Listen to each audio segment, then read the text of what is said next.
I oftentimes see people wearing T-shirts, upset about the loss of the Library of Alexandria. You know, if only we could find out what happened to it, its mysteries and its books and so forth. What I'm going to offer you today is I'm going to give you way too much in the way of details. Okay, so you may be overwhelmed by how much information we do have on this library. I will cite sources if you want me to, and I do that anyway, because I'm a historian at heart. Well, I am in reality too. But the point of the matter is, after you finish listening to this talk, you're not going to only know about what happened to the Library of Alexandria. You're going to know specifically the names of the librarians, who was there, how they did things, right down to the smallest details. Does that interest you at all?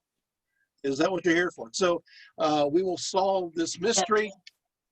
We will start off with an overview on Alexandria, which was founded by Alexander the Great in 331. But obviously at first, it was a small city, it was a new town, and most of the people who were living there were soldiers and merchants and mercenaries, and those who kind of collected around these new towns, high degree of prostitution, yada, yada. Okay, the point of the matter is it's a small town, and it's a new town. Now, nowadays, we think of a new town and we think of, ooh, this is exciting because we're so entrenched in the idea of progressivism and what is modern is best and wonderful. But in the ancient world, all about tradition. The older the city is, the deeper the legacy, the better. And if that city doesn't have a great legacy, you just simply invent it. Don't make it up, you know, we'll develop deep roots because that matters. And each of these cities oftentimes talked about not only their great legacies, but what they're known for. Obviously, when you think of Athens, you think of what? Philosophy, right? Also Athena. City of Ephesus, greatest Artemis of the Ephesians, and so forth and so on. Every city has their something that is special. And here comes Alexandria. And what does it have that is special? It's sitting there in a virtual marsh. It's a brand new town full of soldiers and merchants and arriving artisans. What good is it? What can they contribute? And they really didn't have much. So they looked around and they said, you know what we have? We've got lots of weeds. We have lots of reeds. Okay, so you see where we're going with this, right? So they have what's called the papyrus plant. It's everywhere. It's like I said, it's all along Alexandria, and that is the component to make paper. There's plenty of this raw resource growing everywhere. So Alexandria, before there's ever even a library, already gets involved in book production, in making books, in shipping out books. This has to be understood. And oftentimes, this is not talked about. And it's so easy to make. These books, basically, what you do is you take the papyrus plant and you find the outer rind and you remove it. And then you have the pith of the plant. And what you do is you cut the pith into long strips. Yeah, usually like 4 strips. And then you lay these together. It's all sticky, and you kind of overlap them a little bit. And then what you do is you then find another pith, cut them into strips, and then lay them at a right angle across the other one. And then you get a nice hammer, and you beat it down, right? And you put some glue in the mix, and then you smooth it over with a stone or a shell, and then you dry it out. Ladies and gentlemen, you've got paper. Well, that was hard. It wasn't difficult to make. We can make a lot of this in abundance. And guess what? The materials are free. It's everywhere to be found. It's so Alexandria found its thing. You know, we have books. So what else can we do? Well, then of course, here comes a monarch. Is what happens? I'm not going to talk about Alexander the Great. He's great and everything else, but you know he dies in Babylon, and body is brought to Alexandria. It looks like I'm talking about it, but I'm not supposed to be talking about it. Anyway, there's division and there's fighting, and eventually you have the Attalids taking over certain areas. You have the Seleucids with the capital of Antioch taking over certain areas. Well, the area around Alexandria, it fell under the Ptolemies, all these warring generals. So Ptolemy the First takes control over Alexandria, and I'm so happy I said that within like 2.5 minutes, because usually it takes me 10 minutes to get through all that.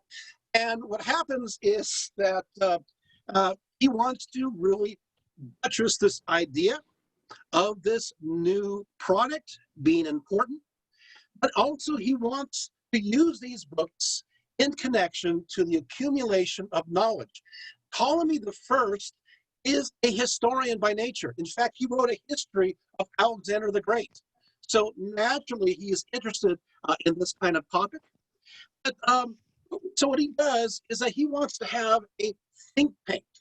He wants to gather together some of the best minds to be inside of his palace and to think and talk about things and strategies, you know, how to, you know, fight our enemies, usually the, sorry, the Seleucids. Anyway, you know, and so what happens is we got to have something here for this particular think tank. And we need to have inspiration. Well, who inspires us? Well, in a metaphysical sense, who inspires us is the muses. That's right. Amusing, I know. Always amusing. Anyway, so what will happen is the dedication, the special wing that's added onto the palace will become known as it's dedicated to the muses, a museum. Now you're getting it. So it's a museum now. Well, wonderful. So now we have a museum. You know, a museum is not much without scholars. you gotta have a think tank. You gotta have thinkers. Well, how in the world are you going to do this? I got to tell you something. Scholars have not changed since that time. How do you lure a scholar to come to Alexandria? Free lodging, free food. That's right. He advertised, if you come and you move to the Library of Alexandria, you can stay however long as you like. Well, sorry, it's called the museum at this time. You can stay however long as you like, but under certain conditions. First of all, you have to absolutely have students. At least one, they say, but you could have more, you know. So at least students. You also have to talk to one another. So they make it mandatory for you to sit around and have dinner together at least once a day. Now, obviously, I'm sure they have some days off because that would be pretty obnoxious after a while. But these dinners were like based upon the symposium. And so they went well into the night, which brings up something else. And that is these scholars were allowed to have as much alcohol as they want. And as we know from Athenaeus and his Sophists, we know that they had all different kinds of vintages that they enjoyed there and tried to experiment with. Oh, look, I gave a source. The point of the matter is yes, to make a scholar happy, free food, free lodging, and they can get as drunk as hell anytime they want. And as long as they have, of course, some students and talk to one another. Well, guess what? The idea worked. Scholars came in droves to the museum. Of course, it's the old saying, if you build it, it will come. So he had to really make it nice. So he created a wonderful portico with what's called exedras, et cetera, et cetera. What's an exedra? An exedra is like a little mini Odeon. Okay, nothing clear there either. It's a little area where there's steps that are circular that go into the walkway a little ways. And he built that along the colonnade. So the idea is There's, of course, a covered colonnade. So you're sitting there, maybe having a nice lunch and maybe quite a bit of wine, and you're walking with your students, and you want to talk about something. And so you're walking along this shaded colonnade. You get to one of those et ceteras. You have them sit around in this mini circle there, and then you pontificate and talk all about wonderful things that are on your mind, and do some question and answering and so forth, and debates, and there it is. And so it was facilitated with this in an architectural sense. And there were also various rooms and chambers, and they started to fill them up with, guess what? The one thing I didn't mention that scholars love. So they started filling these chambers with books. And so the museum evolved into the Library of Alexandria. Does that make sense? It's a gradual, what they would call museum and library, and they use this, it means the same thing. The problem is, you have some scholars that say the museum is separate from the library. That's absolutely ridiculous, because they sometimes use the same word in the same sentence. No, it's the same. They're one and the same. But this particular museum, which includes a library that keeps growing, is built inside the palace. This particular one, I want you to remember that. The first one is in the palace, because we're going to go somewhere else with this in a few moments. Yes, there's another one. And so we move along. Okay, so we go through this. Oh, wow. Okay, so they got to figure out who's going to be the librarian. Well, one of my favorite cities is Ephesus, and guess what? They picked the first librarian in charge of the Library of Alexandria from the city of Ephesus. So that's wonderful. And his name is Zenodas of Ephesus, and he becomes the director. They call him the Bibliofelix, which simply means the guardian of the books. He's described by the 10th century Suda as the director of the libraries in Alexandria, plural.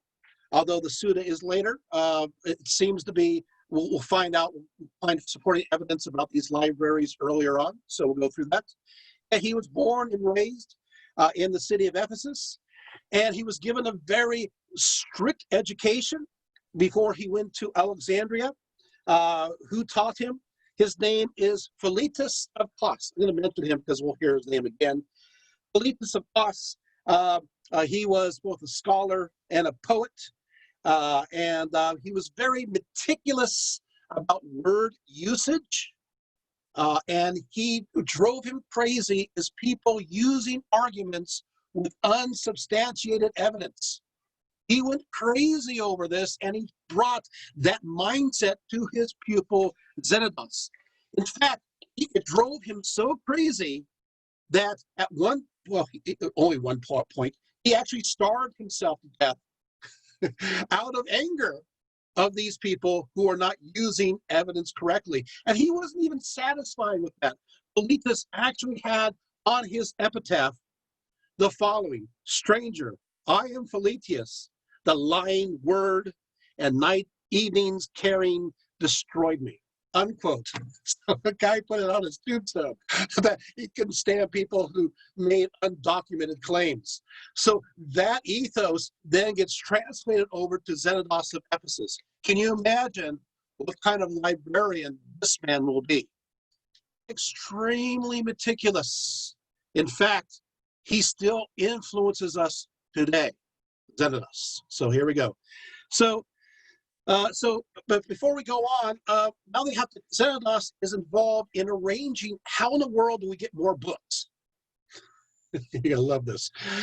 So they send their agents out throughout the Eastern Mediterranean, all armed with lots of coin, and they arrived at various ports, and they say, okay, we would like to make copies of your books.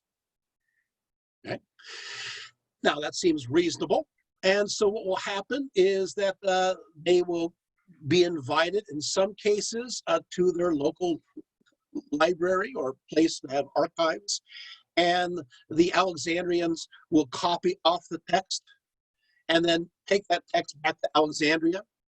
But the Alexandrians sometimes are a little bit mischievous, because sometimes what they will do is they will take the original and leave them the copy, because they want the oldest version. And so what happens is that there's stories of them chasing them, saying, "Hey, you left us with a cheap copy." It's like, well, these things happen. But in other cases, these librarians or these people who are seeking after these documents will have some soldiers with them, and they will actually seize the documents and take them back to Alexandria. But good news, they still have some ethics. After making a copy, they'll give a copy back, they'll sail back with a copy version for the original city. So there you have it. So eventually, these will start to accumulate. I love the story where in Athens, the Alexandrians with their agents, they arrived in Athens, and they wanted to get copies of Sophocles, and as well as other playwrights. They wanted to have the original ones. And the Athenians said, "Okay, we'll let you take them back to Alexandria, but you have to give us what is the equivalent of $1 million as a deposit, and then for you to return it." So later on, these agents returned back to Athens with cheap copies. And the Athenians are all, wait, we had $1 million deposit. Well, we'll go ahead and give you the $1 million then, because we always wanted the originals. So there you have it. So as you can imagine, these copies start to accumulate quite a bit during this period of time. There's so much emphasis on the originals. Now, what's going to happen is Xenodus is, as I told you before, he's very meticulous. And so he decides that the library needs to be organized according to categories. So he put together a section for philosophy, a section for science, a section for medicine, as well as other categories. Then he had another idea. He says, okay, he said, with each roll, at the end of the roll, we will have a tab. And on that tab, we will have the author's name and the ethnic, or where he is from. Like Xenodus of Ephesus is from, well, so the ethnic. And then, of course, at the same time, there will be some distinction if people have the same name and are from the same place. So if there's more than one copy of that document, then there will be also an addition of where they got it from, the provenance. So it will say from this town they got it, or from that town. Pretty meticulous. Good job, right? And then he said, okay, now what we're going to do is that we got to categorize this in also another kind of order. So let's see. What should we do? Oh, I get it. We're going to put it alphabetically. He's the first one to do so. And so the library was then organized, first time in world civilization, in alphabetical order. Now, given that it was only using the first letter only, and after that, so there's still kind of some loosey-goosey stuff going on. But by the 2nd century CE, they decided to use the 2nd and 3rd letter to determine. Wait, that means the books are still around? That means the books are still around. Okay, so much of the Julius Caesar story, which we'll be talking about in a little bit. Okay, this is interesting, right? So there you have it. So now this is the beginning. We still use this kind of idea today in categorization. Of course, each roll is called a book. Sometimes for a work, it includes several, like 24 for the Iliad, books, which are just rolls. What designates how long a roll should be? how long it should be until it starts to tear. Hey, look, it should be as long as it should be, but oftentimes it's like, okay, yeah, we're going to shorten it up because remember, you got to unroll all these and see where they are. And the shorter the rolls, the easier it is to find the materials. Okay, so there you have it. So that's that. Now, well, who's going to be attracted? Let's get some names here. You guys ever heard of Euclid? That's right. He's one of the first scholars to show up with a hungry belly and ready for wine. That's right. The so-called father of geometry, although the idea existed long after that, before that, he's the one who really created a definitive work on geometry that would last through the ages. Where did this happen? This did happen at the Library of Alexandria. Even Pappus notes that Polyaenus of Rhodes talked about this and how Euclid spent so much time there along with his students, where he thus, quote, acquired such a scientific habit of thought. Euclid's greatest achievement, of course, is creating the standard text on geometry that is so well written and so logically organized that is still a standard to this day. His proofs are easy to use and apply, enabling one to gain a mastery of geometry in a short period of time. After Ptolemy the First had read Euclid's The Elements, he wondered if there was an easier way to grasp geometry. Euclid replied, "There is no royal route." You just have to, it's not always easy. Yeah, this work was so popular throughout the ages that here's a little bit of trivia you don't know. My father is a very famous Lincoln scholar, and he did a study of Abraham Lincoln's favorite books. Abraham's favorite books are as follows.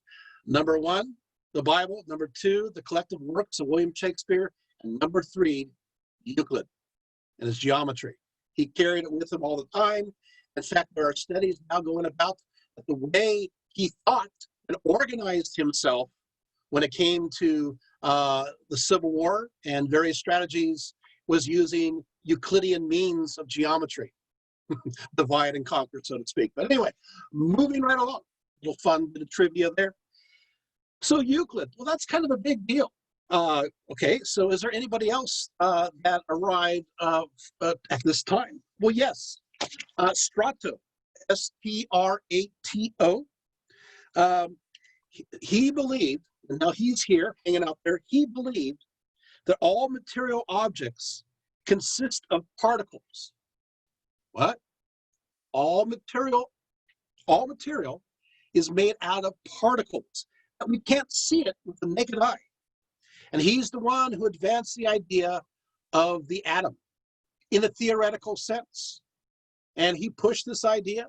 And of course, this idea becomes very popular later on with various groups, including the Epicureans and the Stoics and so on and so forth. But I'm just throwing this one out here. He also said that everything in the universe is a combination of matter and energy. He also said there's a divine force is resident in nature. It contains the principles of birth, increase, decay, and that is God. And that's within nature. He says all these atoms connect to everything else. And there's different atoms for different things. Is this fascinating? And they operate in different ways. He's purely theoretical. Where does he come up with these ideas? Guess where? The Library of Alexandria. Along with Euclid. Okay, you're thinking, okay, so maybe this museum, this library is influential. We're not even to the best part yet. Okay, so we keep on going. How many people heard of Herophilus? Herophilus, 335 to 280. He arrived at the museum, once again, attracted to its advertisement. He trained at the famous medical island of Kos, which of course was established by Hippocrates. But what he did was considered unethical in other places, but he thought, you got to do it. He's the one who was the first one to bring human cadavers and to dissect them for medical reasons, to figure out how the body operated. He's the first one. This is the beginning. And the Library of Alexandria, as opposed to Cos, gave him the ability and the freedom to do so. So, there's a whole lot when it comes to Greek thought and dissecting bodies, and most of it's not very good. But Alexandria, for science. So what did he do? He distinguished between nerves and blood vessels. He tracked them throughout the body, and he charted them. He is the one who said, you know what? The heart doesn't decide anything. It's the brain. It's this mushy thing in our head that decides things. This is what works. But other things that he did, which were important, and by the way, he wrote this all down in 9 books that were deposited in the library. What he did is he's the one who studied the female reproductive system. He's the one who discovered the ovum. He's the one who today, if you take a look at various medical charts of the female parts, he's the one who named them. Don't think your gynecologist, don't tell him this. Anyway, moving right along. At the same time, he is also the one who cut through the eye, and he's the one who dissected the eye. He identified the cornea, the retina, the iris, the choroid, and he's also the one who gave us those names and showed how that worked. Is this pretty amazing stuff? This is the Library of Alexandria, and he lived from 335 to 280. So he's the first one there, and he's given the latitude to do his various experiments. Okay, and of course, he also had some interesting ideas when it comes to life. He maintained that a healthy life was eating well and getting plenty of exercise. Obviously, this is not true. Oh, wait. He says, when health is absent, wisdom cannot reveal itself, art cannot become manifest, strength cannot be exerted, wealth is useless, and reason is powerless, unquote. There he is. All right. Okay, we're only through the first director. Look at my time, making sure. Okay, so we keep on going. You guys ready for more? It's not even the best part yet. All right, here we go. The next king of Egypt was Ptolemy the Second, 282 to 246, who was very much interested in zoology. Yeah, he loved zoology. So much so that he decided to create a zoo next to the museum so they could study the various animals. So there's exotic animals here, which had never been seen before, or objects of amazement, according to Diodorus Siculus. They had different kinds of animals there. Isidore of Sevilla notes that this is where they called certain snakes boas, because they killed cattle and oxen by entwining themselves around the udders and sucking them dry. We have, of course, Pliny the Younger also mentioning this fact. So when you think of snakes, boa, that name, a lot of names for various animals start coming about at the Library of Alexandria as they're collecting them. He also decided to have a great procession of these animals. So he had every once a year, so he had them preside out of the museum.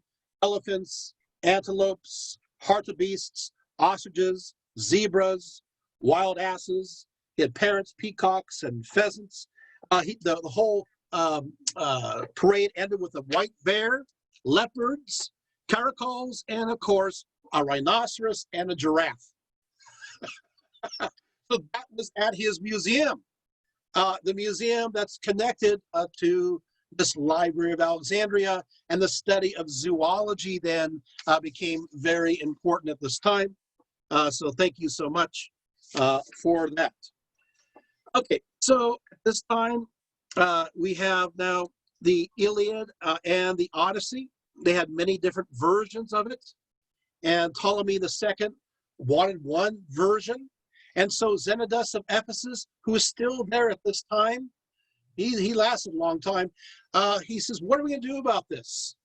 And so what happened is they put together the definitive version of the Iliad and the Odyssey, which we use to this day. It took all the various versions. Isn't that interesting? Yeah. So, and they start doing this later on with other great Greek literature. We'll go through what those are when we get to them. But yeah, they start to go, we need to have one version because there's too many multiple versions. And then, of course, they're the ones who said, okay, we need to have it divided into precisely 24 books.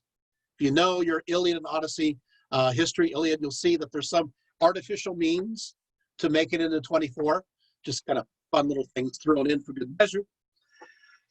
Something else happened during this time under Ptolemy II that is so important for history, and that is as they're going through and editing the Iliad and the Odyssey, these are the holy works of the ancient Greeks.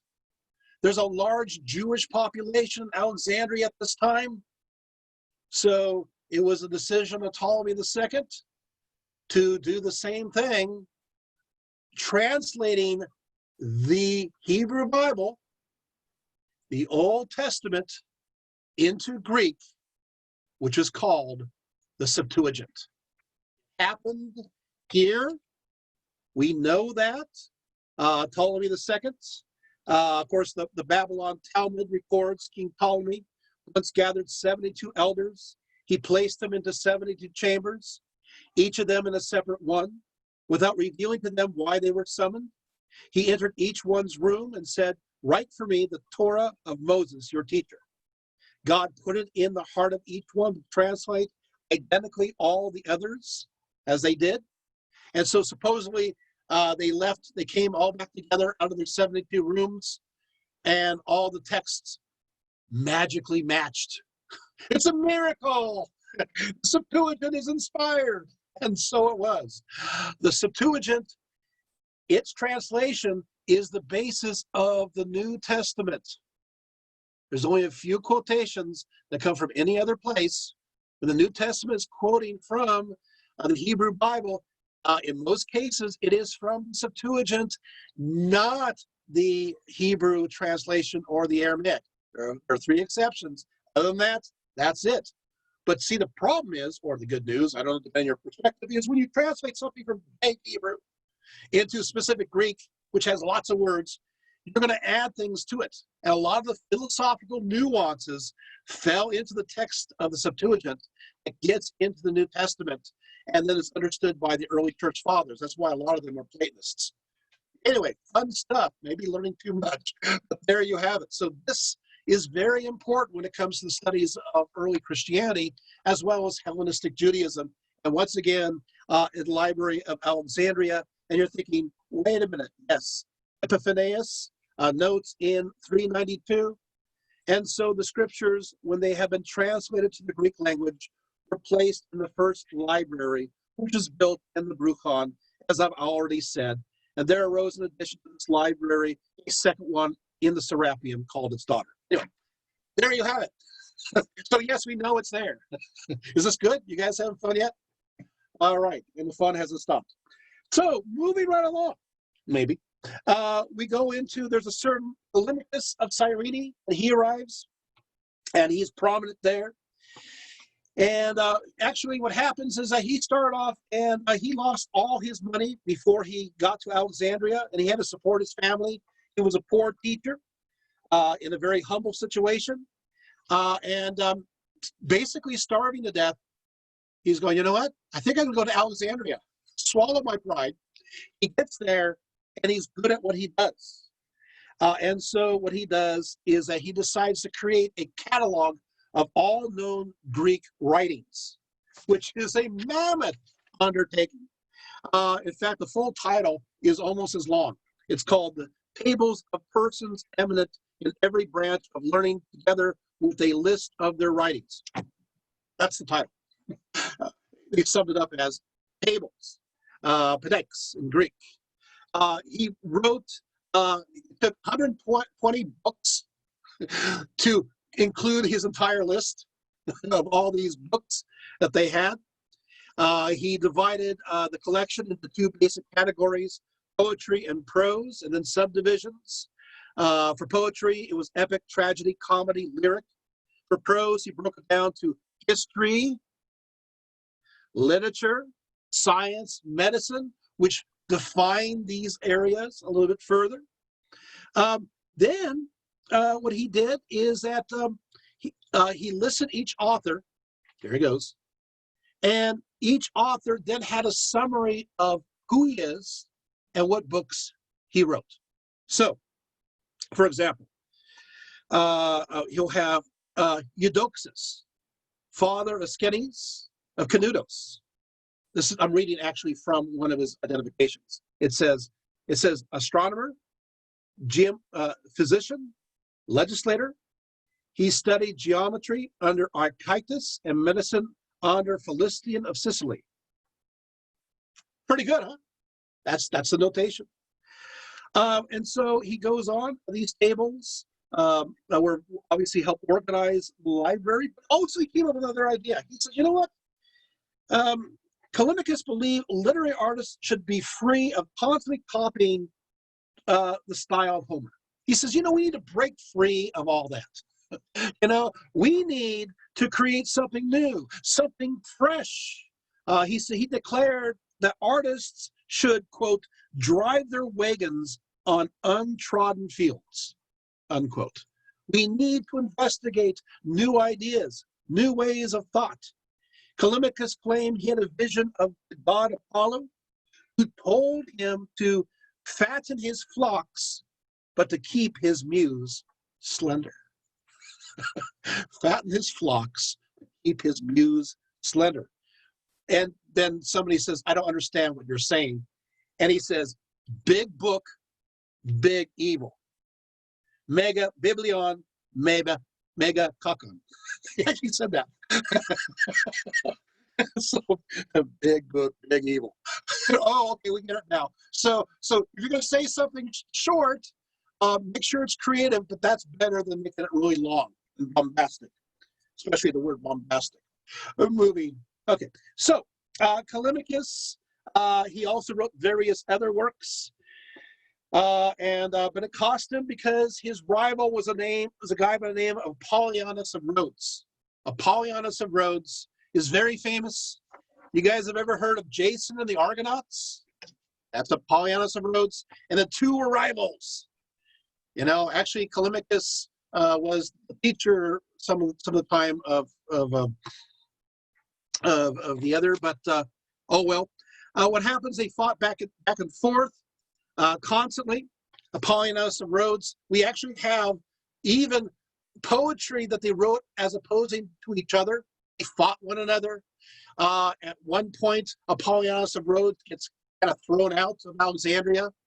But he improves his Jason Argonauts, and then he arrives back again, and everybody loves it and makes Callimachus real unpopular. And a long story short is they choose Apollonius of Rhodes to be the next director over Callimachus. So the next director of the museum is the famous author of Jason the Argonauts. Did you guys know that? So there you have it. Basically what he wrote down. I mean, there's a few other things I want to say. Oh, yeah, wait. I'm reading right now insults between the two of them. Wait, Callimachus said that he has, that his noggin is made out of mahogany. There. So, I'm sorry, I couldn't resist. These are just fun reading some of these going back. So we basically have one of the earliest literary fights going back and forth, and it's very entertaining for people to watch them fight amongst each other. So Apollonius now becomes the director, and he creates his Argonautica. And who's going to be attracted during this time? You guys ever heard of Archimedes? Yeah. So Archimedes, he's from, of course, Syracuse. But what happened is, guess what? Not a lot of creative opportunity there. Once again, you know, they're basically using him, these dictators of Syracuse, and he wants to go kind of do his own thing. He wants to have freedom, just like the earlier one when it came to medical practices. Alexandria was a great place to be because there's no censorship. You could think outside the box without any limitations. That's what drew people there. Well, and free food, free wine, free lodging, and all the books.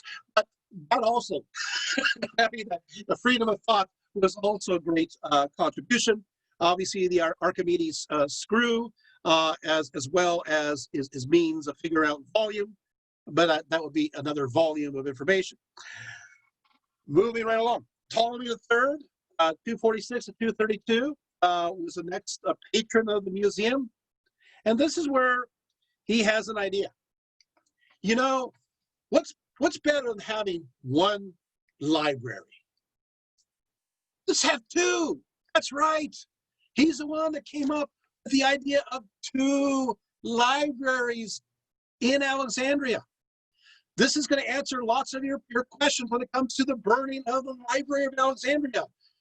Which one? So you'll see throughout the ages, when one burns, the other supplies copies. When the other burns, the other supplies copies. You got two. That's a smart strategy by any means. And you're going to see this, and I'll document it as we go along the way, but it should be pretty interesting. So the Temple Serapis was then open to the general public, but there is a slight difference in the number of volumes. The Library of Alexandria, excuse me, Library of Alexandria, what? There you go, Matt Wedge. The Library of Alexandria, there we go, and my voice got lower, had 490,000 books. 490,000 books. The library at the Temple Serapis had 42,800. See a difference? A little bit. So the 490,000 for the museum that's next to, well, connected to the palace. And the Temple Serapis one is 42800. Hope that helps. So you're going to have a variance in numbers. Obviously, the Serapeum is a lot smaller because it covered a smaller space. We have Johannes Tzetzes in the 12th century, who also keeps a list. And he says, well, they're numbered 400,000 mixed rolls inside the palace quarter, 90,000 unmixed rolls, with another 42,800 outside, making a total of 532,800 scrolls. And that's from his Prolegomonia. So we have some numbers here, and he's, of course, quoting earlier sources from that. Is this interesting? So now we know how many volumes that are there. You did notice that they mentioned 42,800 outside. That would most likely be the Serapeum. You did notice also 90,000 unmixed rolls that are not designated to be either one. Where are those? Okay, so I'm going to go into this quickly. What they did is that it had warehouses. And these warehouses were located by the harbor. And these unmixed rolls were there. They also had by the harbor, as we know from the primary sources, is that people would arrive with these various books from all over, and they go through a sifting process before they're deposited in either one of the libraries. But beyond that, these warehouses were meant for export. Remember, people always forget Alexandria is the center of book production. These books are going out throughout the Eastern Mediterranean, and they're constantly being shipped out all over. And so we got to remember there are tons of books that are constantly being shipped out and end up in places like Ephesus, as we know, places like Delos, as we know, places like Athens, as we know, as recorded, places like Rhodes, as we know, places like Rome. Are you guys getting the point? So there's a lot of books going on. They're not all a library, but there's lots of books. And again, it's the center of book production. Okay. So Ptolemy the Third, he was frustrated about not having the earliest versions of Secundus and Sophocles and Euripides. He is the one who grabbed it from Athens, and for $1 million, he let them keep their deposit and whatever. The point of the matter is that he's the one who created the definitive version of these playwrights.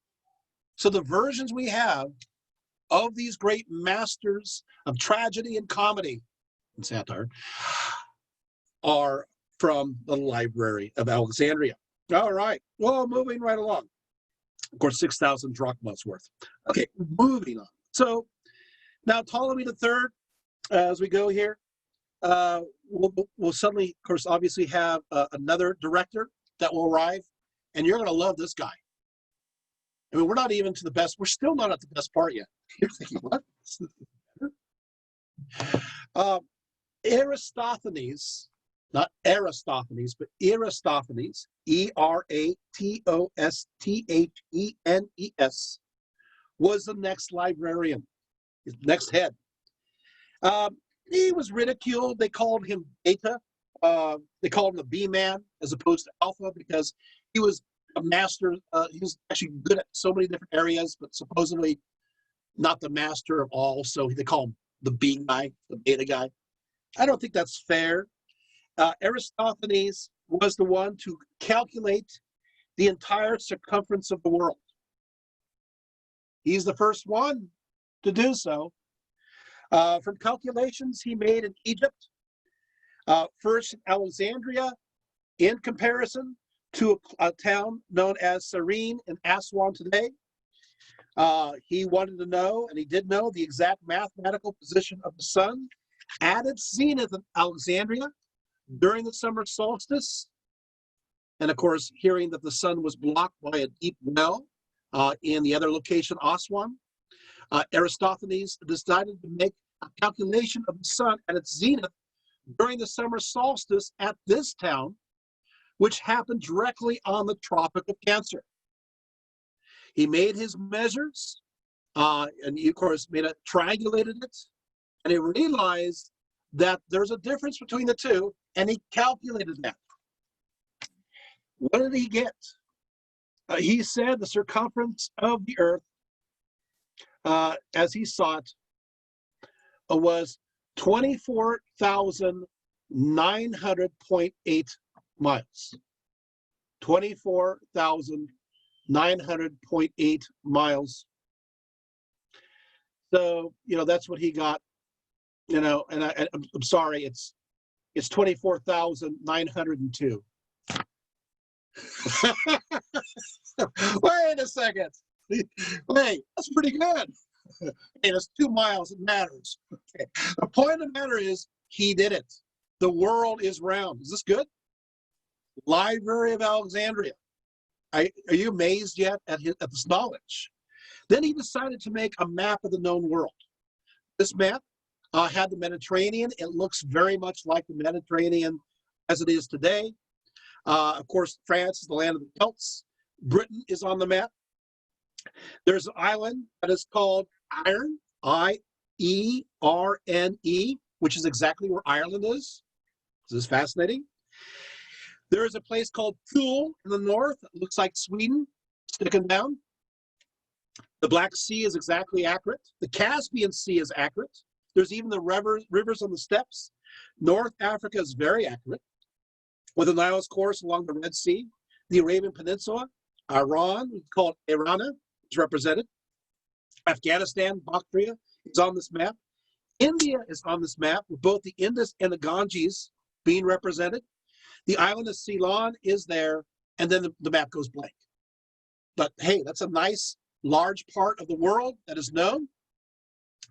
If that's not enough, he created a calendar based upon his measurements of the ecliptic about the Earth and came up with, 365 days for a year, but also determined every fourth year there should be 366 days. And so there should be a leap year. This idea would later leap in to Julius Caesar, who also used the same library. We'll go into that for information. Well, you even have the name of the person who did that. This is fascinating. And so this is where these calculations take place.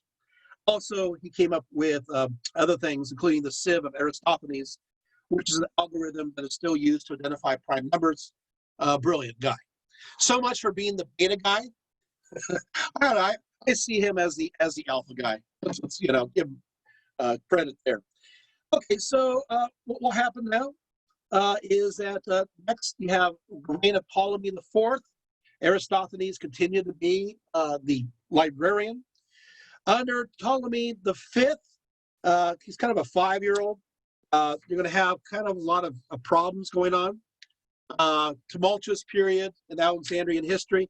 During this time, the person in charge of the library, his name is Aristophanes of Byzantium.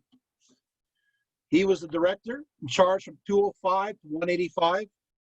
Every one of you uses what this person came up with every single day. Ooh, dramatic pause. Of course, it's a dramatic pause intentionally. Why? What did he come up with? Well, he came up with the idea of what's called distinctions. He said that, you know what? When we read sentences, we don't know how long to take a breath in between each one. We don't know when to stop or when to pause. We need to create a system to determine that. So especially for poetry, but also for prose. So if it is a short pause, we're going to put together a dot that is placed in the mid-level, and we're going to call that a comma, using that exact word. If it's a longer pause, we're going to put the dot on the bottom at the end of this word unit, and we're going to call it a colon, using that exact word. And then if it's a complete stop, we're going to put the dot on top at the end, and we're going to call that a periodus, which is a period. Our punctuation system arises from the Library of Alexandria. Is that fascinating? Well, we really are influenced by it. You're seeing this zoology and mathematics and all these areas, categorization. There's more still. Aristophanes also created something that says, you know what, we need to know where to put the accent. There should be a mark. He's the one that came up with the accent marks over various words, which then later on during the Byzantine period, he used too much in the Greek language. Sorry. So accents are everything. Anyway, but there you have it. Is that making sense? So you're going to have that coming about. All right. Well, Aristophanes also fixed up the Iliad and the Odyssey, wanted to make it even better when it came to the versions, so he did that. Aristophanes, he hated people who did what's called plagiarism. One time they had various speeches, and he became very angry. He said, all of you are committing plagiarism except for one of you. And they didn't believe him. So he walked into the library and replying just on memory from certain bookcases, produced an armful of rolls showing exactly which passages they had claimed as their own and reading it verbatim. That's a great librarian. What a hero, I tell you. Okay, I made my point. Okay, so moving on, we have, of course, now competition. Eumenes the Third, the king of Pergamum in Asia Minor, says, oh yeah, well, if they can have a library, so can we. And so arrives the competition. And so they create their own special library that's located next to the temple of Athena, which is pretty fitting. I have actually been and walked through the rooms of this particular temple, or the library, what they identify as the library, which seems to fit as much as 200,000 books. So there you have that. So, of course, what will happen is Alexandria says, you're not going to get any paper from us. And Pergamon says, well, that's fine. We'll just use our own invention, which is not an invention at all. They made of course, parchment. They made parchment way beyond this, but maybe they made a special kind of parchment, which is basically animal skins that are, obviously wiped down, cleaned down, and dried and everything else. And that became their paper, a lot more expensive. But Pergamon practiced then the art of parchment making. Meanwhile, of course, Alexandria was still shipping out all of the papyrus. I want to make a comment that will matter a little bit later on. And I will say this, and that is parchment lasts longer. Papyrus does not last longer. All right, just keep that in mind as we go there, okay? So papyrus doesn't last as long. It's like one of those situations where it hits the air, like, it crumbles. After many centuries, you're going to be very careful, especially the archaeologists, the Oxyrhynchus, and just meant to be very careful as they go through each layer. Parchment tends to last a lot longer. This has a bearing on the Library of Alexandria in the way that seems pretty mundane, but you'll see later. Okay, so now this is Pergamon does this, and there's kind of a competition between the two. In fact, what will happen is Aristophanes of Byzantium, he wanted to become their librarian, and they actually threw him in jail so he wouldn't join the Pergamon. Maybe he's not getting enough perks. Okay, so moving right along. So what will happen is that now we're entering a period of time where there's lots of controversy. But what will happen is that Pergamon has a library. Why can't Miletus have one? Hey, Miletus has one.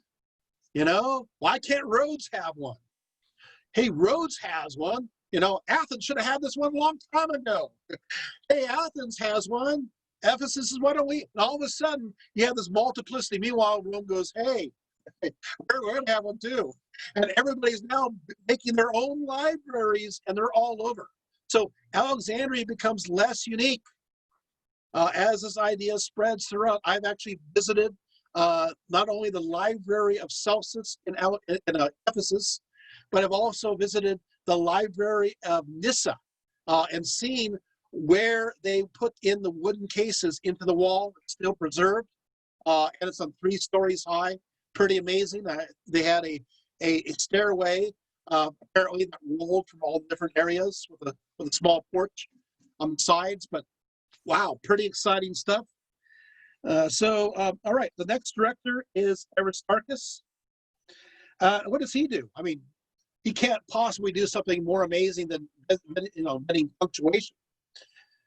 Well, what he did is he went through the various literary writings of the Greeks, and he says, you know what? Let's go over and explain the various words and what they mean and what the passages mean. In fact, I'm going to go ahead and I'm going to write in between each sentence connections, not only what the words mean, but where these ideas come from.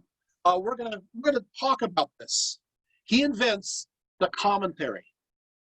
You want to read a commentary? So he's went through and he created commentary versions of various classical works. And you're thinking, okay, you can't go beyond that. Oh yeah.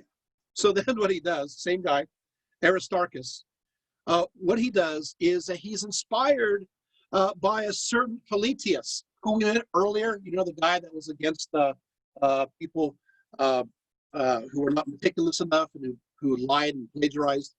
Anyway, basically what he did, Politius, he wrote a work called Miscellaneous Words, where identified a series of words and their origins and meanings in no consistent order.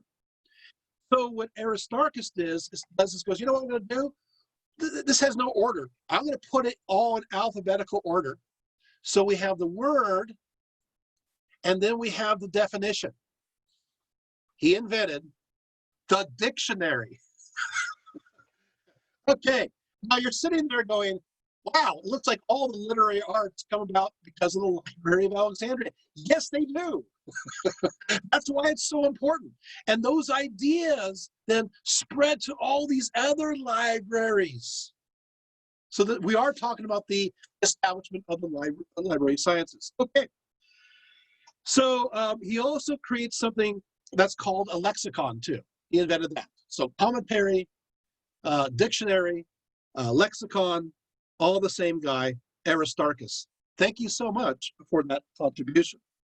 Um, I'm going to read you one just for fun. Oh yeah, I forgot to mention, we have a lot of these still left, quoted by other scholars. Here it is. The word is Malagia. I'm reading his definition. A Scythian beverage. It's good. Glaucus, in his first book of descriptions of places lying toward the left of the Black Sea, says as follows. When the drivers agreed, he dismissed the assembly, and they, dispersing each to his own house, prepared a Malagia. The definition still continues. This drink is more intoxicating than wine. It is made of honey boiled with water, with the addition of a certain herb. For their country produces much honey and also beer, which they made out of millet. Period. That's it. Pretty good. What do you think?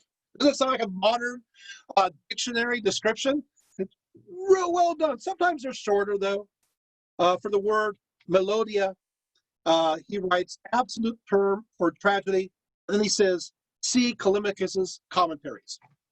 Yeah, the idea of see this, see that, documentation like that, that's the Library of Alexandria. Well, are you guys overwhelmed yet with all this information? There's a lot going on here. Of course, Dionysius Thrax was there, 170 to 90 BCE. What did he put together?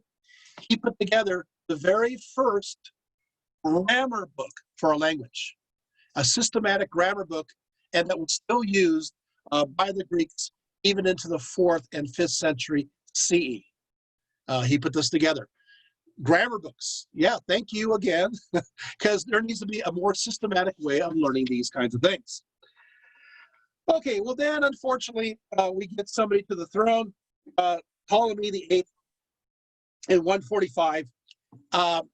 Since smart people did not support him, I'm saying this intentionally, he wanted all the smart people gone. Okay, so what happened is that basically a brain drain going on in Alexandria because they didn't support his rule. He was, well, first of all, he was just, he's very much an autocrat, belligerent, and did lots of terrible things. And basically scholars were against him, so he expelled philosophers, mathematicians, musicians, painters, athletic trainers. This is a list. Athletic trainers. How could they be a threat? Okay. Physicians and other men of skill in their profession, according to Athenaeus and the Sophists. They just throw them all out. So who's going to be the new head of the Library of Alexandria?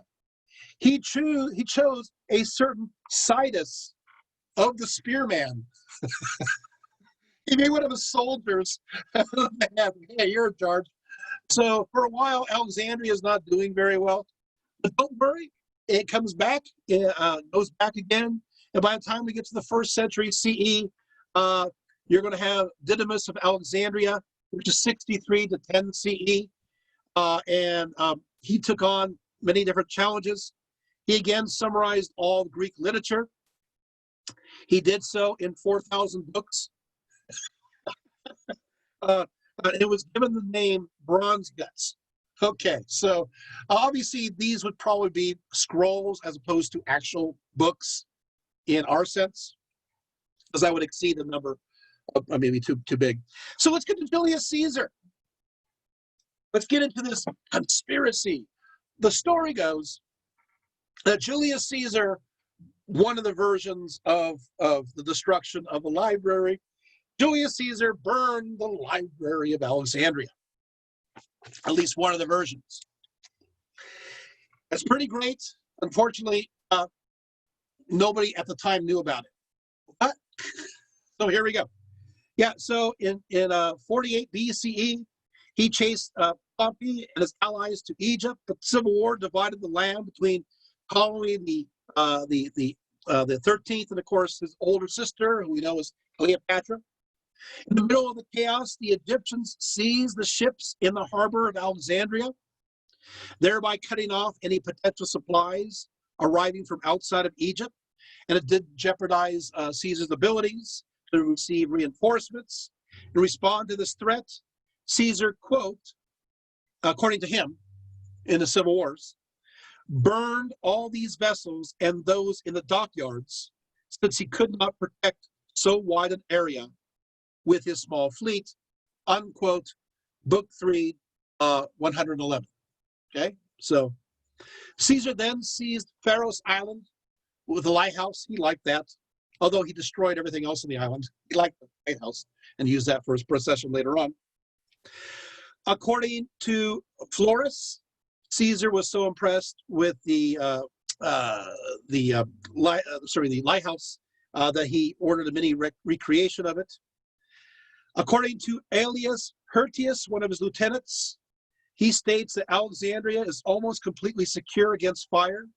The buildings have no carpentry or timber and are composed of masonry and constructed in arches and roofed with rough cast or flagstones, he mentions in his Alexandrian War. He also discussed how they used 10-story highly mobile siege towers against the walls. But after that, they took the city. And guess where Caesar spent the night? He spent the night in the palace. Wait, the library is located in the palace. No, but Dr. Reed felt the library burned down. I don't think Julius Caesar is going to be spending the night in a burned down building. It did not burn down. It did not. Then, of course, in 24, Strabo came to Alexandria. He also mentions, all still intact, quote, the inner royal palaces, which are continuous with those on Lycaeus and have groves and numerous lodges painted in various colors. He described the palace as the quarters still being there. It was still there. The only place he mentioned any destruction is on Pharos Island. That's 24 BCE. Again, hello, no fire. Are you seeing that? It didn't happen. Wait. So then you have in the 1st century CE, I love tracking this down, sorry. You have Lucan between 38 to 65, who all of a sudden, hey, he's a poet, he starts to spin. He says, nor did the fire fall upon the vessels only. The houses near the sea caught fire from the spreading heat, and the wind fanned the conflagration, the fire, till the flames, smitten by the eddying gale, rushed over the roofs as fast as meteors that often trace a furrow along the sky, though they have nothing solid to feed on and burn by means of air alone. But he doesn't mention the fire at the library. But something happened now. Now all of a sudden, while one of the soldiers there saying, you know, nothing burned, now you're having somebody saying, hey, something burned, and it started to spread. So guess what happened? Start people thinking, if it spread, maybe it burned the books. So we get to the next, this is 100 years later, by the way, this is written. Okay, so then you get to Seneca the Younger, who mentions this, and he mentions the fact that a number of books and libraries whose titles their owners can hardly read were destroyed. So now Seneca takes this leap and adds also 40,000 books were burned in Alexandria. They had been collected merely for ostentatious display. Wait a second, 40,000 books? Hey, that fits the miscellaneous books that we heard numbered earlier. That's not in the Serapeum. That's not in the palace. That's in the same dock areas we talked about. Bingo. Is that pretty interesting? So it looks like there are books in the docking area that were burned, but that's not the Library of Alexandria. Is this cool? Let's keep on going. I love this. So now we get to the time of Hadrian. Finally, during the time of Hadrian, we have people talking about the fact that many battles occurred between the two forces, with the results of the docks and the storehouses of grain among other buildings were burned, and also the library. Wait, this is the first mention of it. This is 200 years later. Is this interesting? So what's happening here is called rumor. But there are other things happening at the same time. Meanwhile, how many does Seneca and others mention? It's always 40,000. Well, we know there's way more than 40,000. It's the same group of miscellaneous books that we saw earlier. Okay, so the books didn't burn. You guys got that? So, in fact, the best example of evidence that the books didn't burn is business continued as usual. What do you mean? They continue to have librarians. They continue to have meetings. They continue to have symposiums as business as usual, written during the 1st century into the 2nd century. So we still have them. So kept on going. For example, Didymus was a director during the time of Julius Caesar, and Pliny the Elder also mentions the fact that business was going on as usual.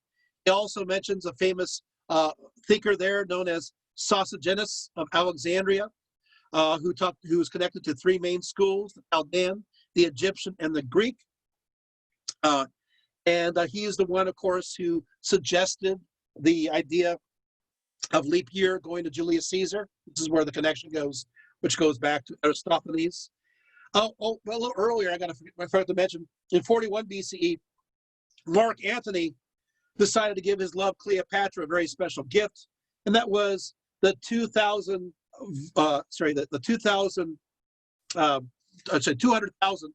volumes from the Pergamon library. And it says, and in addition to the current library. So wait a minute, so that current library was still there.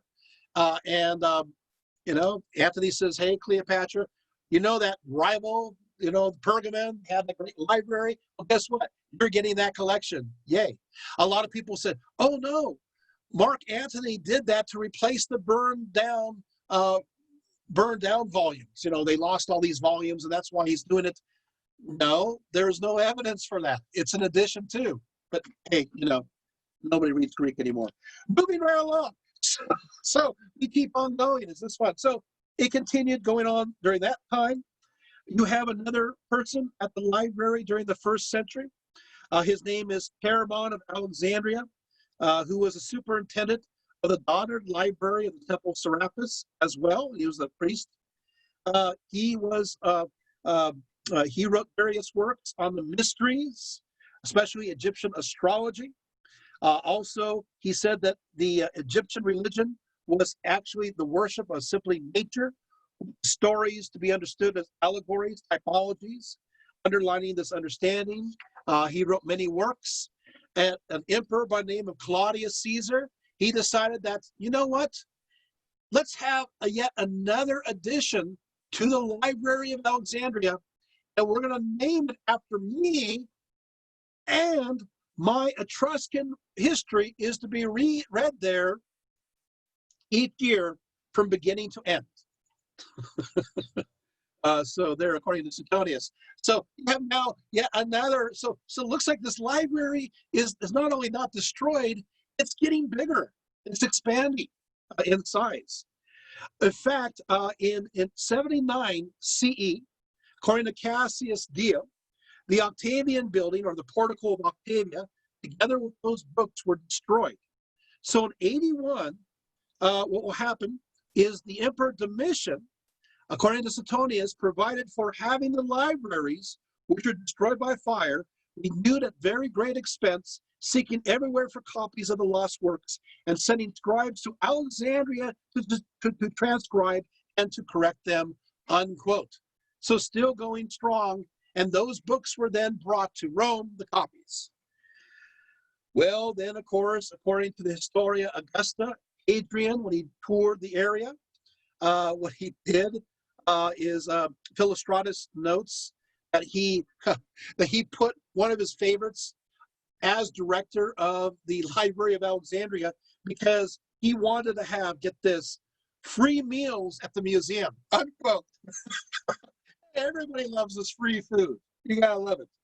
According to the Oxyrhynchus Papyrus from 173 CE, it describes, of course, the purchase of a boat by a certain Valerius Diodorus, who is described as a member of the museum.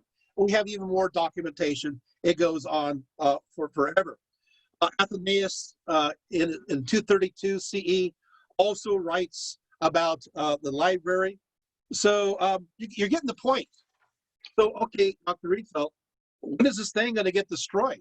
I mean, it just keeps on going. Okay. So what will happen is that, unfortunately, the palace one is destroyed, not the Serapeum. And I'm going to give you the most likely year in 273 CE. 273 CE, when Aurelian recaptured the city, much of the palace district was indeed destroyed.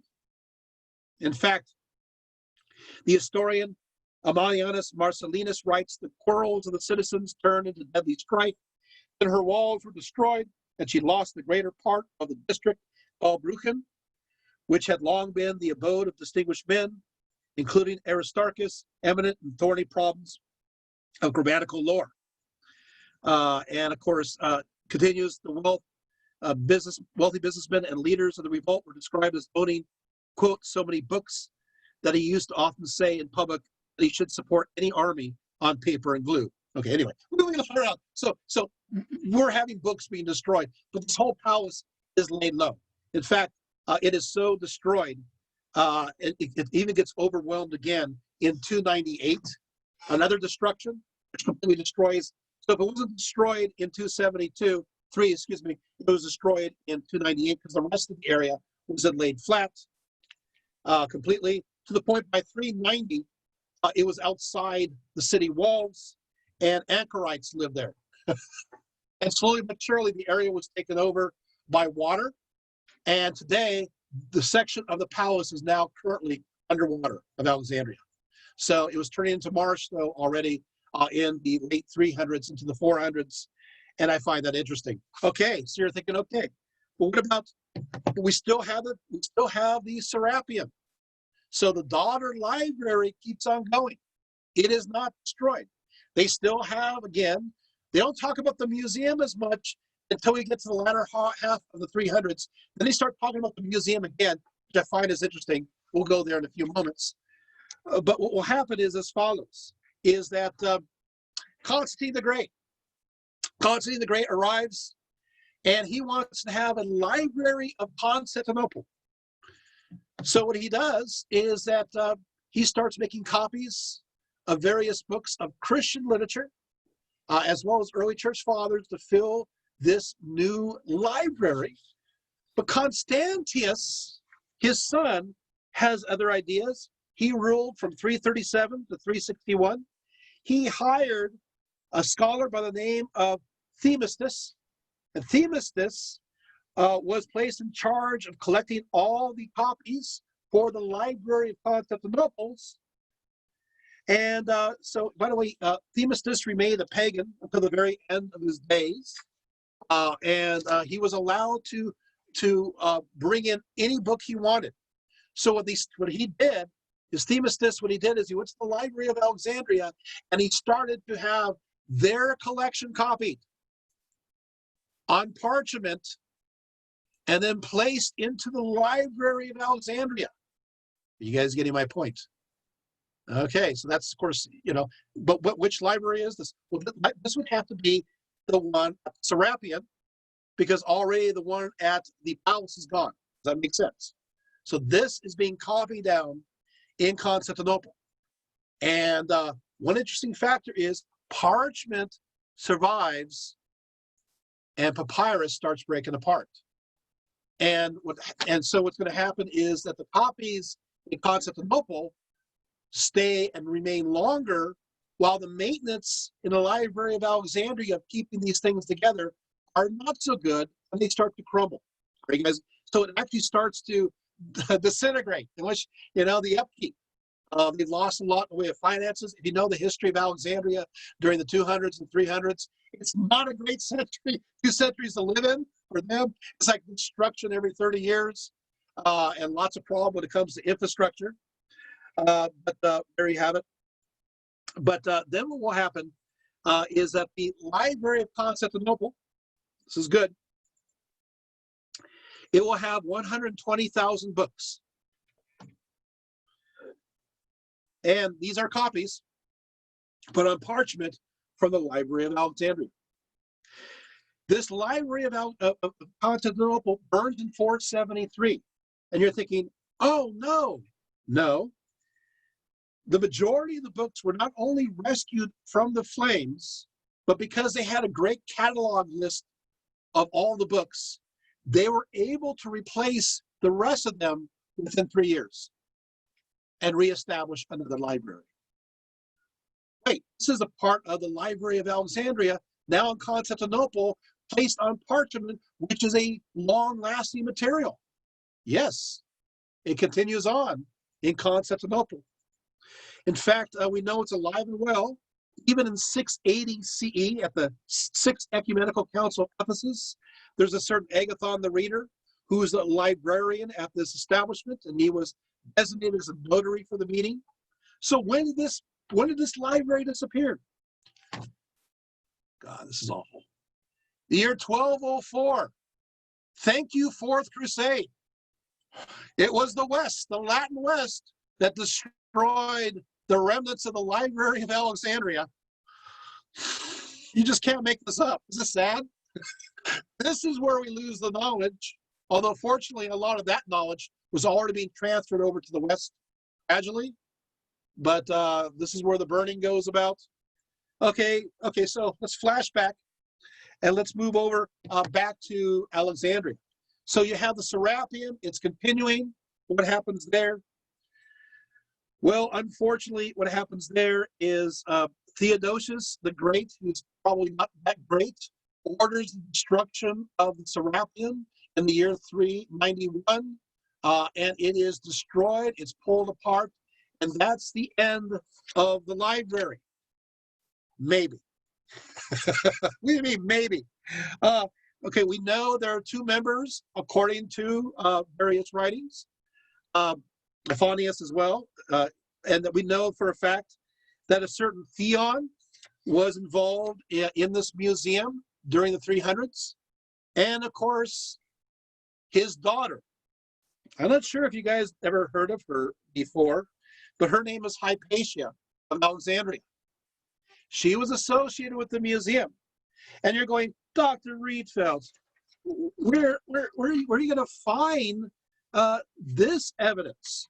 Well, you see, the fun part is that she wrote her students, and even though her writings don't survive, Synesius, great name, his writings survive, and he records that fact. Yay! And even describes some of the statues that survived. Wait a second, but it's after 391. What does that mean? And they call it the museum again. That means after the destruction of the Serapeum, those tenacious Alexandrians created yet another museum. You gotta love them. And that continues, although I'm sure the books were in a decrepit state of repair. I'm sure it was nothing like it ever was.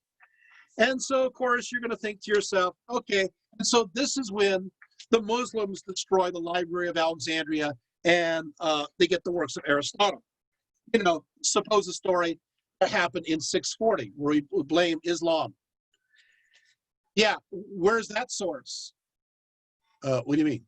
So, well, the earliest source I find for the supposed destruction of the Library of Alexandria in 640 is from Abd al-Latif, who died in 1231. 1231. In his account of Egypt during the 12th century. You mean he didn't? And the second source arrives from Bishop Gregory Bar Hebraeus, who lived from 1226 to 1286. He's called Abba la Faraj in Arabic. His story about the destruction, he's from again, this is the 13th century. By the way, kind of irony that these people are from the 13th century, the very century which saw the actual remnants of this library destroyed in 1204 by the Crusaders in Constantinople, just throwing that one in for free.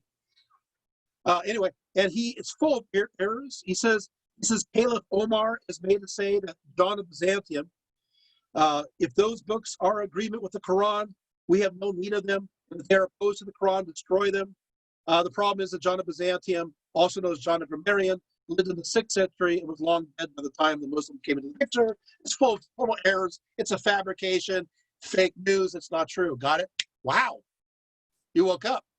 So this is an anti-Muslim work. And the other is just way too late. You're going, okay, well, this is really disappointing.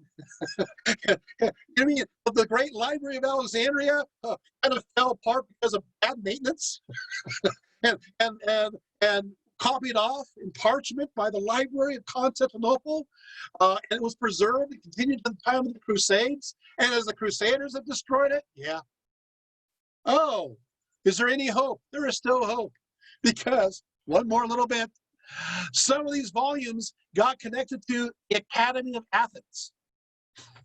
And Justinian, while he closed the Academy of Athens, these scholars then moved with all their books to a place called Nisbis, crossing over into the Parthian Empire. Good news, Muslims arrive. That's good news. And they actually acquire, during the Umayyads, these collections. These end up in Damascus, but they also end up in Babylon, in the great golden house of the Abbasids. And these works are there. And who destroys them? Guess who? That's right. Yes, of course, the Mongols. So there you go. So this knowledge, although I have to say, gets disseminated in various places in Greece, places in all over the Eastern Mediterranean. And so much of the remnants of these great works still survive today. Sometimes very, very small, like only one text survived in many cases. But so much of the knowledge of the Library of Alexandria does survive today. In fact, I know the names of a lot of those works. I have behind me over 3,000 works. Seriously, if I keep moving the camera up, I can't get on the screen here. It would just keep on going and going and going and going and going and going and going and going. You're getting my point. And I have it's triplicate. And a lot of these books I know for a fact were there, and they're still there. And the problem is, and I have another stack here. You can see there, these are all in Greek, all these texts all the way to the floor. The problem is we have the works. Here's the problem. Nobody wants to read them. We have these works. We have these mysteries. We have so much of the Library of Alexandria. I can give you a list of titles you can start reading right now. You just got to learn Greek and you're on your way. But the problem is nobody wants to read them. So when you see somebody wearing one of these T-shirts, they're so upset about it. Maybe put together a list, get them started reading some of these great works because they're still around to this day. Sure, we lost a lot, but we have the biggest, greatest works. Most of them have survived, and classicists have it, and it's pretty exciting. But again, nobody reads it. And so I hope I have solved the mystery of the Library of Alexandria. Does that answer a lot of your questions? Maybe too many of your questions? Maybe I covered it, I think, pretty well. And you can see that if somebody says about the destruction, you can say questions like, which one? And when? And then, of course, you can give them also boring reasons where, parchment is a much better surface to write on than papyrus, which is basically you're writing on weeds. That's going to last a long time. Well, I hope you learned a lot. Thank you so much. And voila, open up for questions. Thank you. Okay. Great lecture, Jen. Thank you so much. Yeah. Needed that one. All right. Any questions, thoughts, perspectives, epiphanies? Can you give us just a real quick, just so people know, what happened to Hypatia? Yeah, Hypatia, she was murdered by the clergy. Little bits of glass tearing her flesh off of her. Yeah, yeah. Is a woman of great knowledge. Was Cyril involved in that? Because I had read somewhere that the guy who became allegedly Saint Cyril was involved in that. He's involved in that. And by the way, since we're here, I will tell you another story that people don't know, and that's did you guys know that of course Orestes was who was the administrator of Alexandria at that time, was in her favor and one of her patrons, and but the religious groups, especially obviously what will become known as the Orthodox, were very much against her. But a lot of people loved her, absolutely loved her. And she appealed to various people of all different beliefs and perspectives. She had in her school, which most likely was located in the museum, if you listen to Snetheus, who was one of her students, who became a Christian bishop later on, and his correspondence survives. You want to learn about all about her? Read his writings; they're still there. I think it's kind of cool. I'm upset that her letters have not survived, but at least we get the echo, so to speak. But very much the center of the intellectual set, as established by her father Theron. But what will happen is that she is murdered by basically a mob, and it was an illegal mob. And what you don't know is that Theodosius II did an investigation.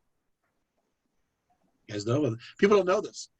And he declared the action, even though he was a Christian, illegal, and had those people who were part of that exiled out of Alexandria.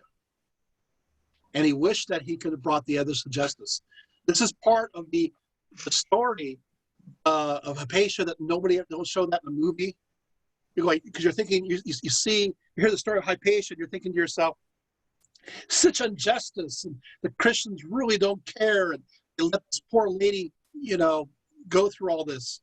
No, Orestes and the others, they all gathered together, including the emperor, and they did a full-fledged investigation. That would be a good movie, have the full story being told. But hey, it's not I haven't even seen the movie. I haven't even seen the movie, but I just my own reading over the years. But thank you, because I didn't know that last part. So thank you nobody so much. does. Yeah, nobody does. I think it's so interesting. I think it's even more interesting, the fact that they did an investigation. I could picture in the movie the court trial, because they did have one, going through the questioning process and start the movie that way, and then go back. Okay, sorry. $10,000. Maybe that's all. Yeah. Anything else? Any other questions, thoughts? All right. Good. Did I seem to cover everything? Covered a lot of space. Yeah. Yeah. So we have Julius Caesar, a non-event. Just so you know, you're going to see this in most textbooks. They will say it was burned during the time of Julius Caesar. So that's why I intentionally took you through all the sources. And you don't even have a reference, even 100 years later, to a fire burning any books. You just have, suddenly it's now spreading. And you can see how this idea starts evolving. Only 200 years later, now all of a sudden, and basically what most likely happened is the 400,000 books in the warehouses burned that were being shipped out. And you hear the word books. You're going, books. That must mean the library. And then you build it from there. But it's interesting. That's how conspiracy theories all kind of form too. They have these kinds of roots, and then you just have to trace it. But I figured Julius Caesar and the soldiers with him, and people who lived there, and also the caretakers who were there at the time, probably know more than we do. And business went on as usual, without a hiccup. Any other thoughts? Any perspectives? All right. Wow. Yes, you got it. I think I got it. Well, all right. Well, thank you for coming to my talk. I hope you enjoyed it. Like I said, if there's any other questions, get your time's worth. I'm here for you. But it's wonderful to see all your faces. And I hope that you will come again to my talk on mummification, because it will be as detailed. Maybe even more so, if you don't mind. If you love detail, you're going to get it here, I figure I always want to answer questions that people want to know. I've always been an inquisitive person with an insatiable appetite for knowledge, and so I like asking questions that are based on questions upon questions upon questions, and go down these various rabbit holes. And I love these little journeys and places I explore along the way, and I figure I'll take my listeners along with me as we go to all these different places, nicks and crannies and mysteries. I have a question. Can you hear me? Yes, perfect. Okay, great. I never know with my computer.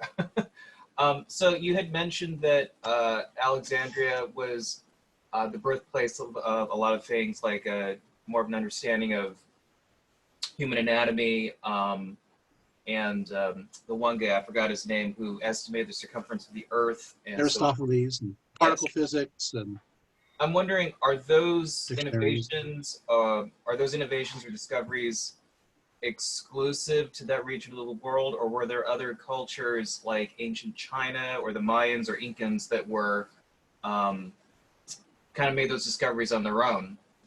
Yeah, you don't have a punctuation system that comes about. That's only Library of Alexandria. And that, of course, by the way, the punctuation system goes into the Arabic. So that it rises from there. So no, that starts there. When it comes to anatomy, that's again only there. Circumference of the Earth, it's there. Yeah, pretty much. A dictionary. You're going to have Chinese dictionaries, but not that early. You have dictionaries that go back into the 1st and 2nd centuries CE, but that's still after in a chronological sense. So that's after. So the first zoo. There's controversy over the first zoo. Some people will say that you're going to have a zoo-like place that was in the Mauryan Empire. There was something like a zoo. But it turns out the Mauryan Empire's zoo in Pataliputra was about a few decades after the zoo in the Library of Alexandria, and it turns out most likely it was the library that influenced it. So fascinating. In fact, we can go there too. That's another wonderful talk. I'm not talking about India, but interesting stuff. So that's later on. So a dictionary, commentaries. Yeah, this is the beginning. Doesn't mean, be very clear, doesn't mean that the same idea that's not connected to the library didn't occur elsewhere, but still in chronological time it happened later. Does that make sense? Yes. So you still have it later. The Chinese come up with quite a few ideas during the Han Dynasty. And the question is there a connection over the trade routes? That's a controversy, but it's still afterwards. They didn't have this during the Shang Dynasty, or this is making sense. So you don't have this. So that answers your question. So this is the first time for so much. Again, the fascinating part is the idea of the accents or the various markings go into various languages after this fact, even Middle Eastern languages. So, yeah. And one thing that happens, of course, again, we're going to have the Golden House under the, as we go through the Abbasids. This is very important. And a part of that legacy is you will have Aristotle. You will have these great scientific works. I didn't mention this, I should mention this right now, that those great works of that Golden House spread across North Africa. And, those ideas spread and arrived in a place later on. Of course, you guys have heard of Spain. So, even though this is during the Umayyad times, but also into the Abbasid, you have the same thing. But the Umayyads will take some of the knowledge at Damascus and bring them over to Spain. And then, of course, it'll be overlaid by the Abbasids later on. The influence will go crossing over. And so a lot of that ends up in Spain. And then with the Reconquista, that information then goes into Western Europe. A lot of these books were originally deposited in the Library of Alexandria. I'll be real boring again, is that, yes, obviously you're going to have lots of works. You're going to have all the works of Plato and Aristotle there. That's a given. But they also have there are a whole list of books that are Middle-Platonists and Neoplatonists. They seem to love those philosophies there. Tons and tons of those works, which I have right there, and that nobody wants to read. So we know about that too. Again, we're back to the problem of we have these books, but people just don't want to read them. They're not interested. And I think we're looking for something magical and mysterious. Maybe discovering something that's connected to Atlantis or something like that. And other stuff that's connected to Atlantis, well, yeah, but not really. Atlantis is just a part of the conversation. It's not really, you're going to have references to ideas that are not necessarily well documented, circumstantial evidence. You have to get into the mindset of those people at that time. And again, a lot of this wonderful materials, I say the best of the materials we still have to this day. Huh. Too bad. I have a question. Yeah. Yeah, what did you think of the film Agora? Okay, so I absolutely love the movie. I really did. I really do love the movie, and I own the movie. I watch it quite often. Obviously there's problems historically when it comes to her conics. Comes to, her Theon was connected to the idea of conic, looking into circles and cones and so forth in a mathematical sense. But I think that it would have been even more interesting if it went into some of what she really did talk about and really did study. We do have remnants of materials where it turned out that Theon was a great mathematician. And what she did is he was an expert at algebra. Okay? And what she did is that she took his additions and added commentaries on it because it's too hard for people to understand. It is that form of algebra that we inherit. The Arabs took and give back to us. It was her explanations that made that possible, that really made algebra more systematic, that went directly into the Umayyads and the Abbasids, and of course comes back to us. People don't know that. That was known then. Well, that's part of the erasure of women from history right there, because, Yes. in school we're always taught that it was the Arabs who invented algebra. No, Theon, the father of Hypatia, is the one, had it long before. He just made it systematic in the way that Euclid made geometry systematic. Yeah. Because ancients had geometry way before. I mean, you could see this in Egypt. Hello. Yeah. So it did exist. The idea of making it simplistic and making it put into a nice way in a book form. It's Euclid. And Theon, the mathematician, it was algebra. She clarified it, and then of course it went into the Arabic world, and it comes back to us. But she's part of that. I think that's interesting. Another thing that's important about it, and of course she's connected to the museum. Yeah. So it is part of this train of thought. Well, now I have to see Agora. Thank you. Yeah, no, it's good. And the other one is there's a whole bunch of Neo-Pythagoreans that are connected to the Library of Alexandria, and a lot of them are women, females who are part of that. And people don't know that either. One time I put together a long list of their names. People are going, I never heard of any of them. Again, erased, but talked about. For some reason, because Pythagoras and his wife and their daughters were all into the philosophy, it became traditional for women as well as men to be part of that perspective. Since Alexandria was so open to different perspectives, a lot of them ended up there and studying at the museum, and we have some of their writings. I even have a work by the daughter of Pythagoras on a breastfeeding the Pythagorean way. You just can't make this up. Yeah. So again, probably list of works you probably don't want to read, but these are the kinds of works that do survive. And a lot of Hypatia was into Neoplatonism, works of Hermes Trismegistus, and I can even put together her whole system of thought based upon not only Theon, but thank you, Snetheus. That's a hint. Read Snetheus, his letters, and you can parse out her whole philosophy by looking at the replies that he makes to her. I did that for a talk. I'm going to take Snetheus, and we're going to put together Hypatia based upon somebody who knew her. And I did that.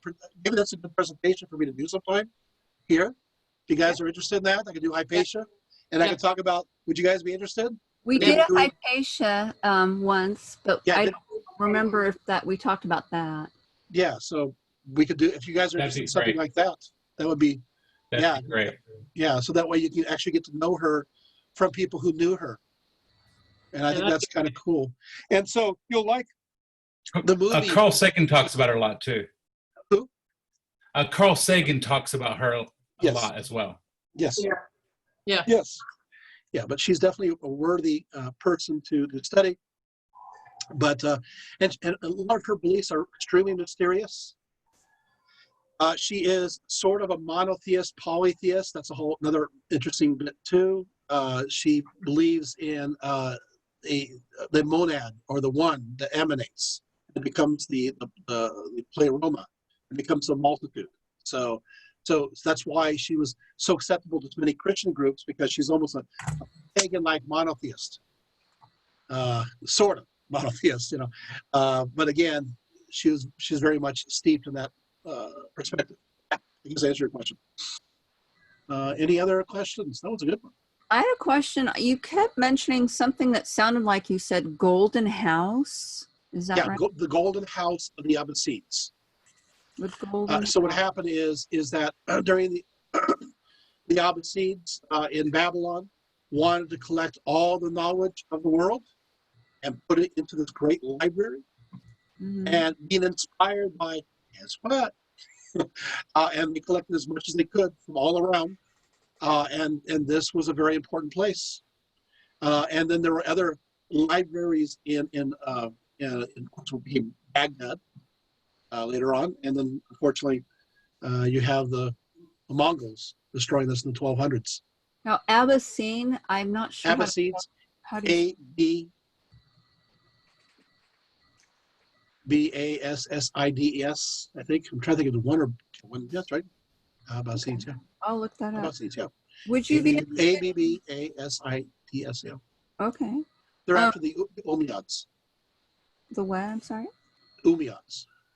How do you Another spell group. Okay, so Umay, sometimes another Y, sometimes not, AD. Okay. Yes. I'll look that up. And they're based in Damascus. Okay. And the other will become Baghdad. Yeah. I don't think we've done much talk on Damascus, their ancient culture. Yeah. Damascus, well, yeah, I mean, the Umayyads are pretty interesting, but yeah, they're interesting. What they do, interesting about the Umayyads in Damascus, which was the capital, it had the largest in ratio. It was still a mostly Christian, even though it's Muslim, mostly Christian empire. There are more Christians there than Muslims all the way until the 1100s. Just throwing that one for free. It seems like the Crusades ruined everything. Would you be interested in talking about that in the future? Yeah. You're figuring this out right now, huh? Would you be interested in talking about that in the future, or are you going to be too busy to write new talks? I don't know. Maybe something. I've done the Crusades, so, but I don't know. We'll think about it. Would you then want to, for September 9, reprise the 7 wonders of the ancient world? I could do that. That sounds interesting to people. That was a very popular one. Sure. Yeah, that's fun. It's another fun one. Yeah. Yeah. Yeah. Okay. Yeah. If everyone likes that idea, I'll do that one for So September. Hypatia and this one. Yeah. Just sort of like, since we're in that area of the world, continue. Yes. Yeah, sure. Okay, Oh, cool. yeah. So any other questions? Good stuff? Everybody's brain's going, all right, stop. You need to stop. All right. Well, then I'm going to close it off. Thank you so much for coming. And I Thank hope you enjoyed this evening, and hope to see you again. All right, have a good night. Thank you. Night. Thank you for Thank being you. here. Thank you. March.